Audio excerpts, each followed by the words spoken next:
You're just the ATM, not the daughter." That was the text my father sent me. Not a call. Not even the decency of a conversation. A text. 7 words, and 28 years of trying to be enough for this family dissolved right there on my screen. I was sitting in my car in the parking garage at the hospital where I worked 12-hour shifts as a nurse practitioner. I had just finished a double. My scrubs smelled like antiseptic and exhaustion.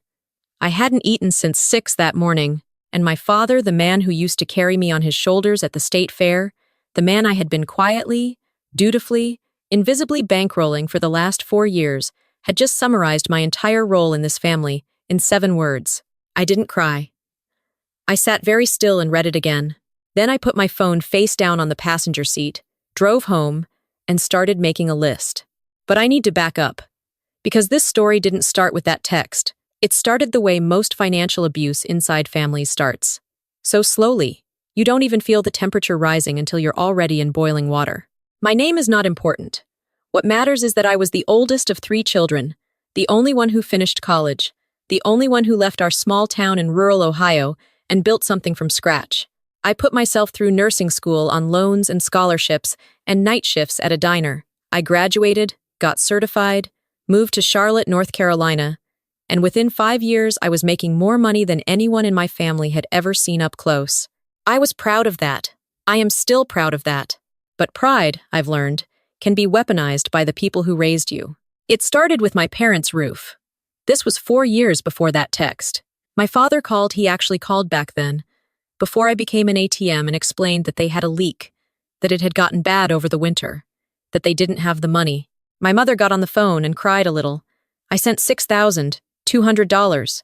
I told myself it was a one-time thing. I told myself this was what family did. 3 months later, my younger brother needed help with first and last month's rent. He'd lost his job. It wasn't his fault. The economy was rough. I sent $1,800. 6 months after that, my sister's car broke down. Then my parents' furnace. Then my brother again. This time for a legal fee he was vague about. I stopped asking for details somewhere around year 2, because the details always made me feel guilty for hesitating. Let me give you a number. Over 4 years, I sent my family approximately $47,000. I know that number exactly because I am meticulous about my finances. I kept records. I kept every Venmo transaction, every wire transfer, every check I mailed. At first I kept them because I thought, naively, that they might pay me back someday. Later I kept them because something in the back of my mind was whispering that I might need them. That whisper saved me. The $47,000 I knew about. What I didn't know, what I had no idea about until a Tuesday afternoon in February, was the other amount. The one that had been accumulating without my knowledge. The one that had my name on it. It started with a phone call from a collections agency. A woman with a flat voice told me I had a delinquent account with a furniture company in Columbus. I told her she had the wrong person. She read me my social security number, my date of birth, my childhood home address. I told her there must be an error. She told me the account had been opened 3 years ago and that the balance was $3,400. I hung up and immediately called my bank. That was the first crack in the floor. What I found when I started pulling threads was not a crack. It was a sinkhole. A store credit card opened in my name at a home improvement retailer. Balance, $2,100. A financing account at an electronics store. Balance, $1,750. A personal loan through an online lender, my name, my social, my childhood address as the contact. Amount borrowed, $9,000. Amount repaid, 0. When I called the lender about that last one, I was transferred to a fraud specialist. He asked me a series of questions. At the end, he said, carefully, "Ma'am, are you aware of anyone in your household or family who might have had access to your personal information?" I knew the answer before I finished processing the question. I want to be careful here about what I say, because I'm not a lawyer and I want to be precise. What I know is this. Every account had been opened using my personal information. Every account used my childhood home address as the mailing address, a house I hadn't lived in since I was 18, which meant the statements were going there, not to me, which meant someone had made a deliberate choice about where the paper trail would land. I sat on my kitchen floor for a long time that night. I had a notebook and I was writing things down, dates and amounts and account numbers, The way you do when your brain refuses to hold it all, and you need to see it in ink to believe it. I filled 4 pages. When I was done, I looked at the total I had written at the bottom of the last page, and I sat with it for a while. Then I did something I should have done months earlier, or maybe years earlier. I pulled my credit report, all 3 bureaus. I had never done this before, a fact I am embarrassed to admit, but there it is. I trusted my family with my identity, the way you trust the people who gave you your name. I didn't check. I didn't think to check. There were 7 accounts I did not recognize. 7. I didn't sleep that night. But I wasn't crying. I was thinking. Here is what I knew by morning. I knew that for at least 3 years, while I was sending money home voluntarily and lovingly and without condition, someone in that house had also been using my name to borrow more. I knew they had deliberately arranged for statements to go somewhere I would never see them. I knew that the collections call, which had come because one of those accounts was now severely delinquent, was the only reason I had found out at all. I thought about what would have happened if that collections call had never come. How long would it have continued? What else would have been opened? Would there have been a mortgage someday? A car loan? Then I thought about my father's voice on the phone over the past 4 years. The way he said sweetheart when he needed something. The way my mother always called right before a holiday, when I was feeling soft and nostalgic and most likely to say yes. I thought about my brother calling me the successful one, in a tone that was half pride and half resentment, and how I had always tried to bridge that gap by giving more. I made 3 calls that morning. First, to a consumer fraud attorney, whose consultation was free for the first 30 minutes. She told me my options. She used the phrase identity theft and I made her repeat it. Second, to each of the credit bureaus, to place a fraud alert on my file. Third, to my bank, to change everything account numbers, passwords, the secondary contact on file, which had been my parents' phone number without me realizing it. I did not call my family. Not that day. Not for 2 weeks. Those 2 weeks, I operated on a different level of clarity than I had ever experienced. I was not sad. I was not panicked. I was building a case, carefully, the way I had learned to build a care plan in the ICU. You assess, you document, you prioritize, you act. I requested written documentation from every creditor. I filed reports. I got everything time-stamped and organized in a binder I bought specifically for this purpose. On the 14th day, I called my father. I did not accuse. I asked. I asked if he knew anything about a personal loan in my name through an online lender. There was a pause, a very specific kind of pause, the kind where you can hear someone deciding, and then he said the loan had been an emergency and that he had fully intended to pay it off before I found out. Before I found out, I wrote that phrase down. I still have it. He said it like it was a reasonable qualifier. Like the problem wasn't the act, but the discovery. He said they had been under pressure, that my brother had needed money, that the interest rates on their own credit were too high, that they had only used my information for the things they couldn't get themselves, that they were going to pay everything back, that he didn't think I would mind. He didn't think I would mind. I let him talk for a while. I didn't interrupt. I had learned, working in emergency medicine, how to stay level when everything around you is not. I let him explain and minimize and reframe, and then I said, I need to ask you one more thing. When you sent me that text last month, the one about the ATM, what did you mean by that? There was another pause. He said my brother had called me for money the week before, and I had told him I needed a few weeks, because I was dealing with some financial things. My father had heard about that and been frustrated. He said the text was just venting. He said he hadn't meant it the way it sounded. But here is what I know about people. They mean things the way they sound. The editing happens after, when they need you to keep being useful. I said, okay. I just wanted to understand. And I got off the phone. That same afternoon, I made a decision that felt very quiet from the inside, the way large decisions sometimes do.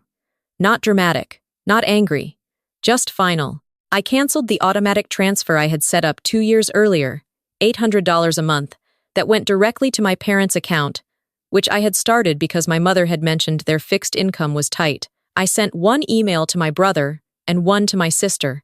I didn't explain. I just said I was restructuring my finances and would not be available for financial support going forward. I kept it short. I kept it factual. I kept every read receipt.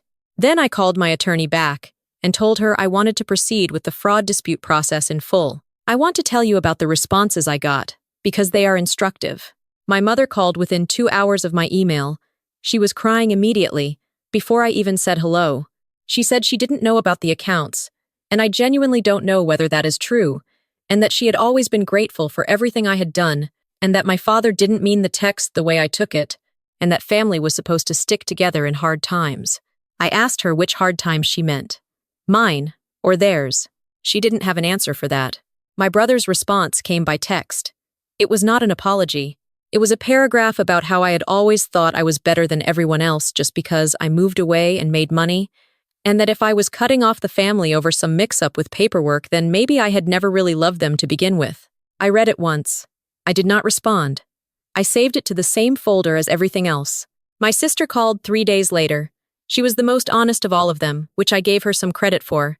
She said she had known about one of the accounts, she didn't say which one, and that she had told my father it was wrong, but that he had insisted it was temporary and harmless. She said she was sorry she hadn't told me. She sounded like she meant it. I told her I appreciated her calling. I told her the door wasn't closed between us, but that I needed time and distance to figure out what I wanted that relationship to look like going forward. We haven't spoken much since, but what we have said has been honest. My father never called back. In the weeks that followed, I want to tell you what I learned about myself. I learned that I had confused being needed with being loved. That is a very common confusion, and a very expensive one. I had looked at my family's financial dependency on me as proof that I mattered to them, that I was central, that I was important.